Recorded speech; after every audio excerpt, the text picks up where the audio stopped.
This is the Big O Show. This is the Big O Show. Right, there we are, ready to go, ready to talk a little basketball with the man, the myth, the legend that is Anthony Chiang. You spoke with some players today? We spoke with Bam Adebayo and Victor Oladipo today. Nice. At Hard Rock Stadium, right next to the Dolphins facility. Did you talk to Victor about his soccer skills? We did not, but apparently he does have some after seeing that video. Yeah. Yeah. You forgot to ask him about soccer skills? We didn't ask him, unfortunately. I forgot that one. That's an Ira, too. Ira was there as well. That's a yellow card on your ass right there, bro. I'm yellow carding you right there for not asking about the soccer. Come on. Yeah, the guy who went in and played with some Barcelona players, bro. That's some studly stuff. Pretty there. Cool. For sure. Apparently he's a big soccer guy, right? I didn't know that because I know Butler is. Yeah, Jimmy is, and even Bam. Bam visited Chelsea when he was in London. That's right. He took all the pictures. Yeah. He was on the pitch and everything. Right. I remember that was so cool that he went to go visit Chelsea. Are you much of a soccer guy? I'm not.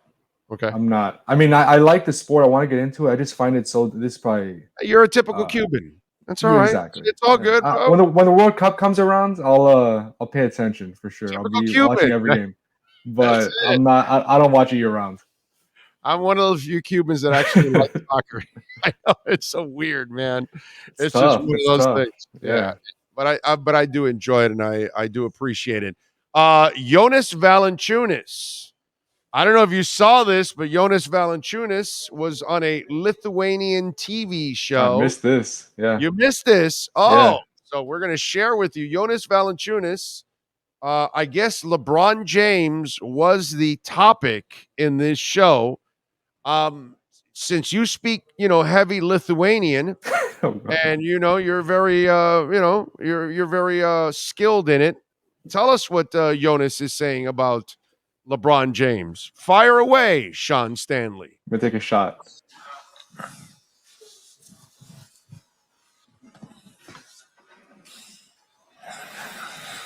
Nu tas kaip tas.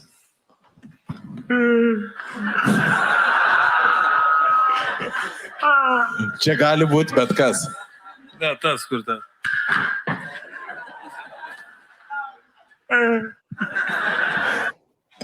Oh shit. Bronius. Le. Bronius.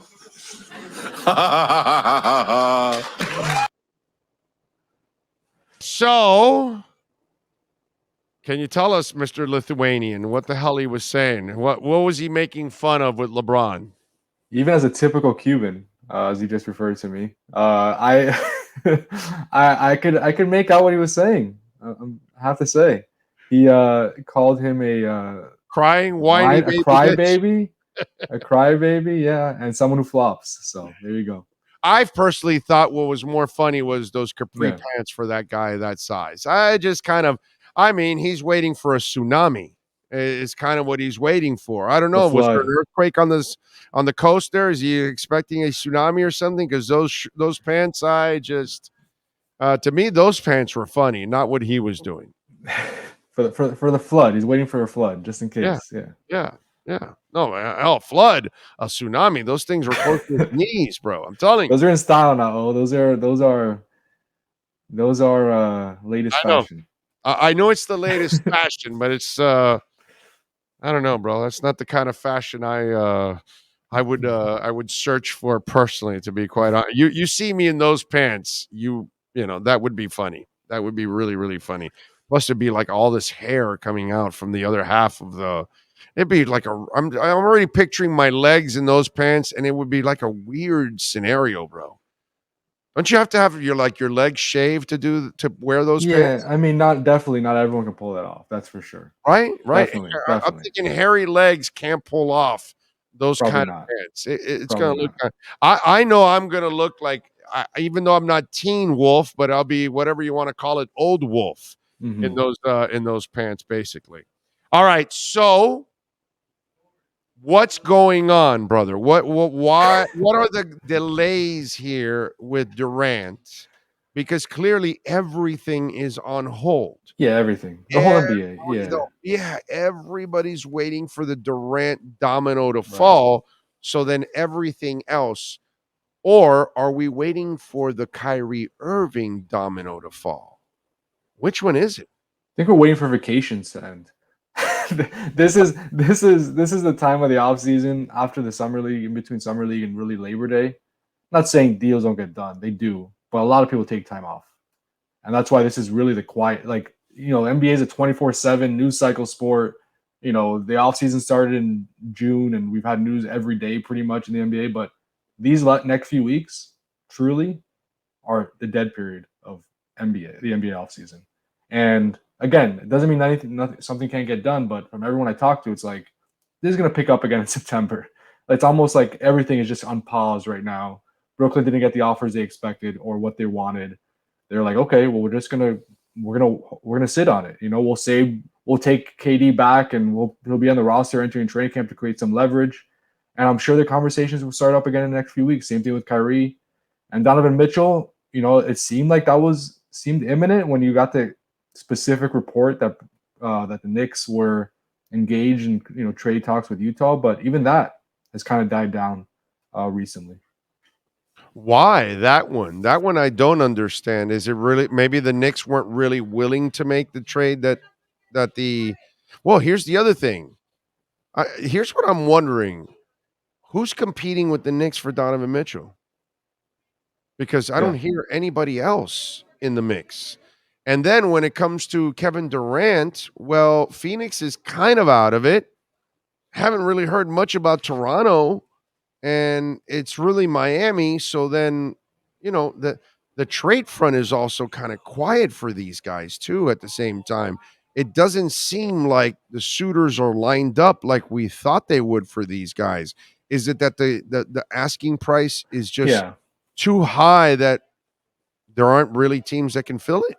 Yeah, I mean, obviously every team would be interested in Kevin Durant, right, if the price is right. But the price is so high that it takes a lot of teams out of the equation. And then also you throw in the fact that Kevin Durant doesn't want to play for most of the teams in the NBA. Well, that's why that's part of it too. There isn't a lot of options. Yeah, that's why. It's not that they're not interested. Teams would be interested if it was right, if Kevin Durant wanted to go there. And same thing with Donovan Mitchell. What's this report now? Danny Ainge wants like 7 or 8 first-round picks, right? That's the report that came out yesterday. Right. I mean, there aren't how many teams can even offer that. I mean, I know New York can, like, kind of close to that, but other than that, I mean, Miami, of course, they had to be interested in Donovan Mitchell. We know that, right? They've been linked to him for years. Of course. But, they're at the table and they're saying, well, if you want that, I'm sorry. We're out, and not saying that, again, that he can't end up with the Heat, but right now, these teams have time, right? And time is on their side. They have 3 months until the start of the season, and they're going to wait to see what the best possible offer is. I think that's why, the Donovan Mitchell stuff has died down a little bit, is because Utah realizes they have time, and, they're going to be patient with it. I think obviously Brooklyn is as well. Yeah, but Anthony, it's not about them. It's about me. I need stories to talk about. I've got no stories. It's tough. It's about me. It's tough for me too. 3-4 hours. Content. Yeah, but you only got to write about it. I got to talk literally about it every day for 3 to 4 hours, no matter what, whether there's a story or not. See, in September, I'm going to have football to talk about. Doesn't Durant know that? That I'll have plenty of football to talk. I need to talk about Durant right now. Yeah, dude. I need now in July and August to keep me busy here. What's wrong with Durant and Donovan? What the hell is it's about me, not about them? Come on. You have Dolphins camp starting next week. Yeah. That'll help fill time. Yeah, that'll definitely help. But it's look, like I'm not saying that it's not going to happen. Right? I think obviously the Heat believe they have a shot, right, at Kevin Durant and even Donovan Mitchell. That's why they put everything on pause. But I don't want to raise expectations either. Like, there's a really good chance that this is the roster next year, plus Udonis when Udonis returns. Like, there's a good chance that's it's not about you, dude. It's not about me. It's what Riley's done. He's already raised expectations because of everything he's done for 25 years. So the Heat fan always thinks that the whale's going to land. And the Heat fan is actually shocked when the whale doesn't land. Right. That's really what it's all about. You know what I mean? Because I love how, well, you didn't get Durant a couple years ago. Well, you were never going to get him at that time. You knew they didn't have the money, so don't count it against them. Okay, so the Utah kid, you didn't get him. Well, guess what? It ended up becoming a blessing in disguise. But they did end up getting LeBron, and they did end up getting Bosh, and they did end up getting Jimmy Butler now, and they did end up getting Kyle Lowry last year. So they, more often than not, they are getting those whales to land, Shaquille O'Neal, whatever it is that they need. Anthony Mason, Zoe goes down. He has always found a way to make something happen. And that's why Ray Allen and, and Shane Battier, and, it just goes on and on and on. And you think the team is loaded, and he says, no, I'll add Brian Grant and Eddie Jones. What do you think about that? This is who he's been. And that's, so it's not you, dude. It's what he's done. And he's made us think that there's always hope. And why? Because there's always hope. Yeah. And that's what, guys. That's what makes Heat off seasons fun. I mean, people will say that they love the summer more than the actual season, because the Heat are always in the conversation for one star, whether they land him or not. And it's no different this summer. But I'm just saying that, there is a really good chance that this roster you see right now is the roster that starts, open the season. And that's no fault to the Heat, right? I mean, they're in the conversation. If they don't have enough picks, they don't have enough picks. You can't create picks out of thin air. Well, dude, you're not gonna get the whale every damn year. Exactly. Bro. I mean, Jesus Christ. And I mean, I don't know Ira and I were actually talking about this recently when we were at one of these events.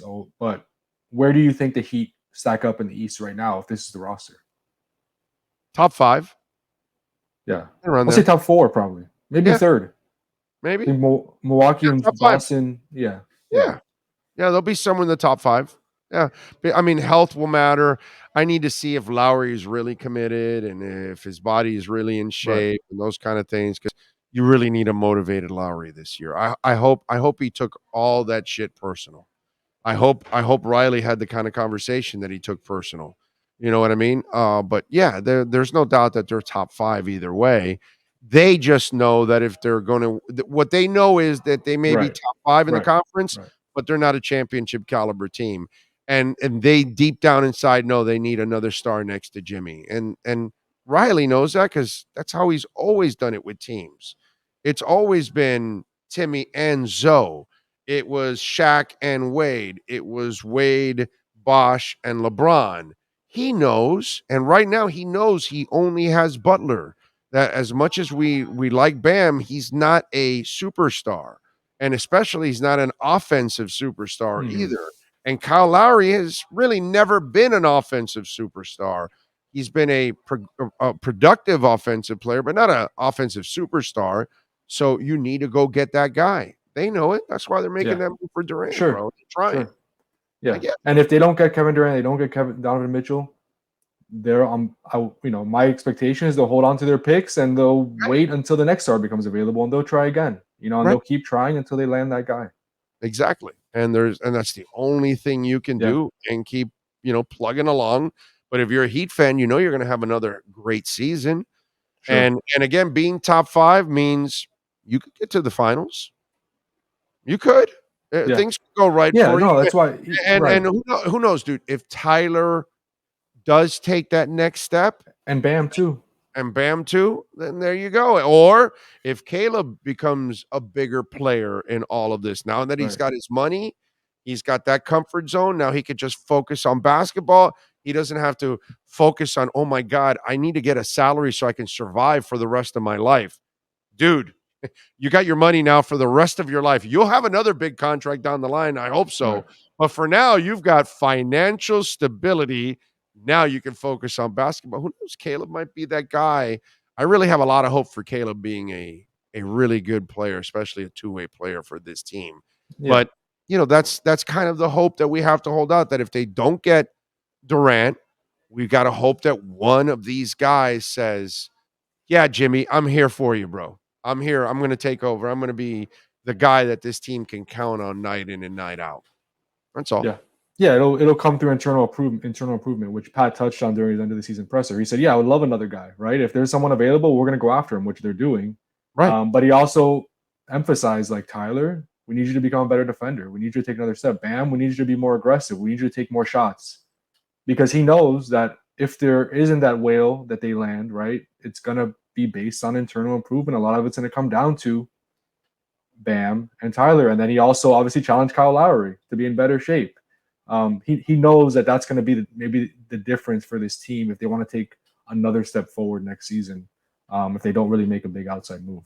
Before I let you go, one of our listeners here, Tony, put on the text, and I think this is an interesting point of conversation for us here, because I have a difference of opinion than Tony does. He says, if this Durant thing lingers until training camp, I don't think it happens. Here's where I completely disagree with Tony, because we don't know what this scenario is. Durant hasn't told us that he's completely unhappy. Right. He hasn't totally said, oh, I can't stand this place, I got to get the hell out. Now, if he starts becoming that guy publicly and no, I got to get out of here, then guess what? As training camp approaches, that becomes a bigger problem for the Nets. It becomes a bigger talking point for them, that they have to deal with all that negativity. Oh, wait, your superstar is threatening to hold out. Your superstar doesn't want to be there. So that actually can expedite this and make it actually happen. Now, Tony might be right. If we're approaching training camp, Kyrie Irving's been traded. He settles down a little bit. It's his team. They tell him, hey, we're going to try to add another star next to you. Give us some time. And maybe he wants to ride it out, because there was a report out there. Dave McMenamin said that some people around the league think that it's more about Durant wanting Kyrie out, not necessarily himself. So we don't know really deep down inside what the hell the truth is. How unhappy Durant is. Does he really want out badly? Or does he just want to get away from Kyrie Irving? We have no idea. And because he hasn't talked, I don't think we really know where anything stands right now. Yeah, that's a very good point. That's exactly right.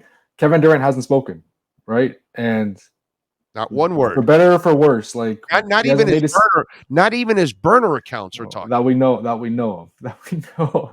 Okay. Yeah, I mean that's we don't know how desperate he is to go to Brooklyn. We don't know if he would consider playing for other teams other than Miami and Phoenix. We don't know if he's working with the Nets behind the scenes to find a deal. We don't know if Brooklyn's to get rid of Kyrie. Kevin Durant or to trade Kyrie. We don't know any of that. There's so many different wild cards in all of this and variables that, yes, I tend to agree. If training camp is starting and Kevin Durant's still in the Nets, I think it's going to speed up the process, right? Because the Nets are going to be running out of time to get something done before the season starts.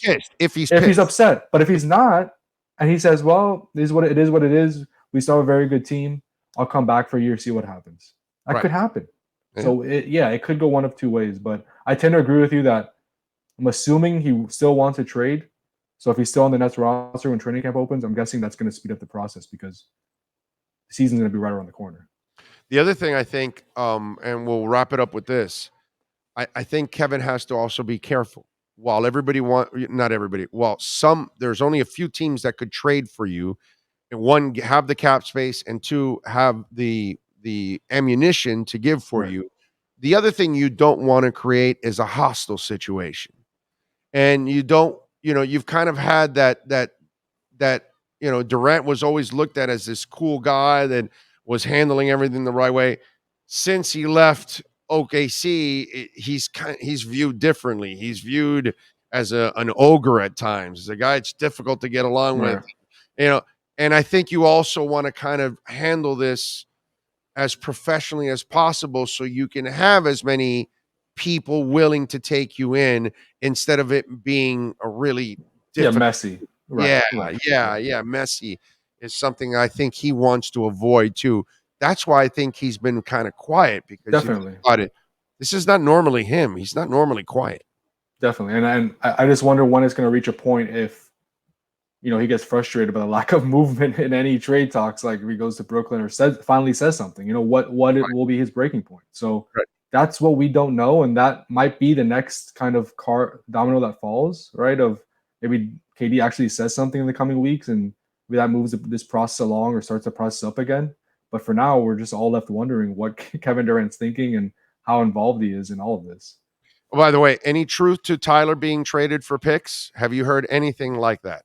I have not. I know it's something that's been kind of brought up as far as maybe teams not valuing Tyler as much, so maybe the Heat turn him into picks and they're able to trade more picks. But I just still think that Tyler, if a team has a choice between a first round pick and Tyler, I would think Tyler would be the more attractive asset. I know he's going to be in a big payday now, but he's a proven commodity. Like he's an all-star potential caliber player. Like it's not like you can get a first round pick and it could be a bust.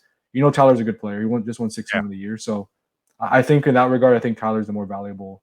Tyler himself is more valuable than a first round pick. Follow him on Twitter at Anthony_Chiang. Catch his work there at the Miami Herald. What are you working on in the Herald so Heat fans can check you out, my friend? Well, today I have something from the event we brought up at the start of this interview, Big O, with Bam and Victor, kind of talking about the state of the team, kind of running it back as it looks right now, the trade speculation, their individual off seasons. It's the first time we've really gotten to speak to Bam since the end of the season. So check that story out. It's up right now on MiamiHerald.com. Anthony, as always, thank you, my brother. We'll catch up next week, my friend. Have a great weekend. Sounds good, Big O. Thank you. You too. You got it. All right, be good. There you go. Anthony Chiang getting it done, man. We always appreciate Anthony Chiang here on the program, man. Thank you out there.